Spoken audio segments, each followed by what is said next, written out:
La construction d'images par réflexion.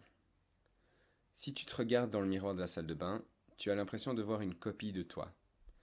Une différence est évidente pourtant, c'est que la gauche et la droite sont inversées. Si toi tu agites la main droite, tu vois que ton reflet il agite sa main gauche.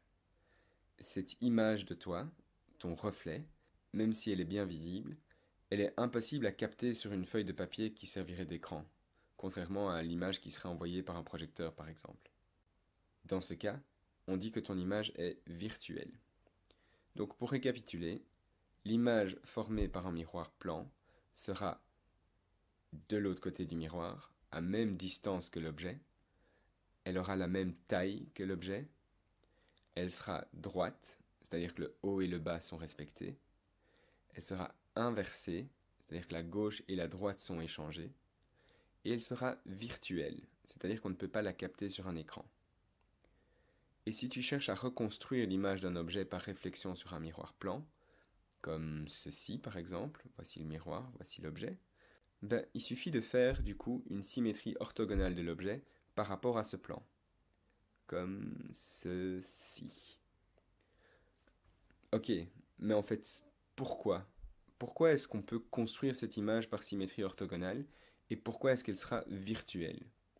Eh bien, tu as tous les outils pour répondre à cette question. Imagine que tu es dans ta salle de bain et que tu tiens une brosse à dents face au miroir. Représentons la brosse à dents comme ceci, le miroir ici et ton œil là. La brosse, elle fait de la réflexion diffuse de lumière, donc elle réfléchit la lumière dans un grand nombre de directions. Si on s'intéresse à la lumière envoyée par un poil de la brosse dans toutes ces directions, les rayons envoyés vers le miroir seront réfléchis par réflexion spéculaire.